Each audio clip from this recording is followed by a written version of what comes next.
I welcome. God bless you. Barrier. Okay. Barrier.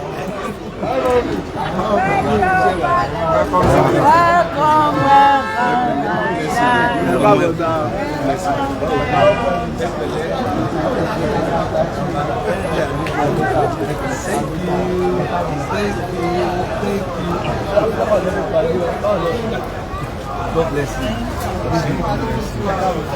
Everyone is I welcome, sir.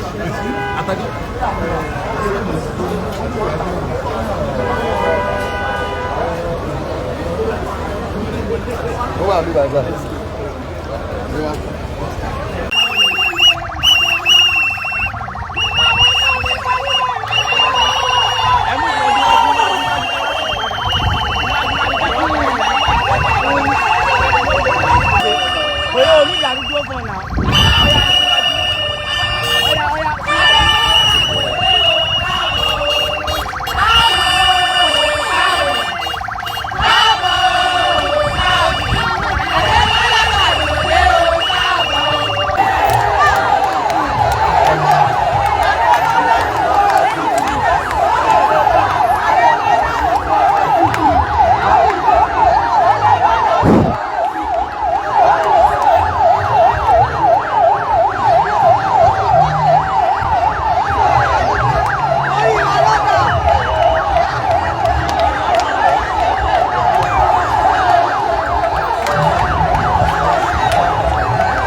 ó ṣe jẹ́ pé aago 12 la wo àárín ẹnáwó méjì kí oṣù kejìlá ìtò parí iye tí ẹ̀yin tẹ́ sàn mí àánú tó fọkàn sí ó já wọlé ẹ lójijì.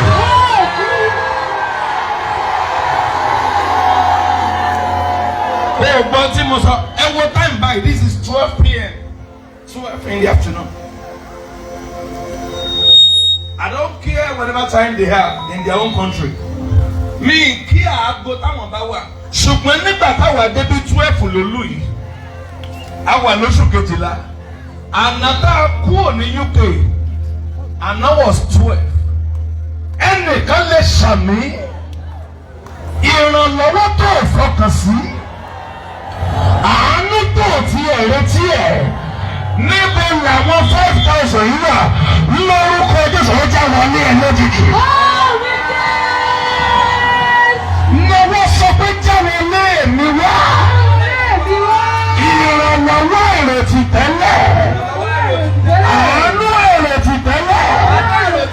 Jáwé lé mi wá. Ẹ̀yin tẹ́ ẹ ní yọ́yọ́yọ́yọ́yọ́. Jáwé lé mi wá. Ìrànlọ́wọ́ tí mi rò tẹ́lẹ̀. Jáwé lé mi. Àwa ṣáà ti wọ Nàìjíríà láti 6 aago 6 láti wọ ó ṣe tí aago 12 la wọ bí ní tí ẹ fọkàn sí táìmù yẹn Olúwa ní wọ aago ọwọ́ rẹ mo rí aago 12.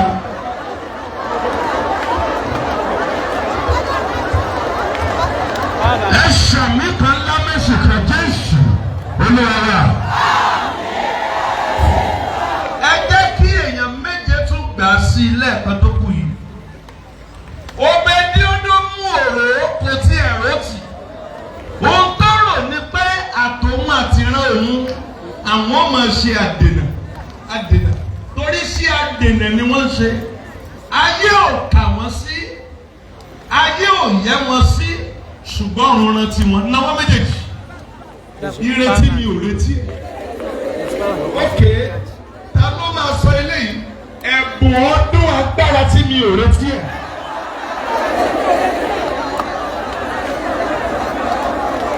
Ẹ lọ kọ déètì òní sílẹ̀. Ẹ kú ọjọ́ 7, 8, 9, 10 sí òní. Ẹ rí bí wọ́n.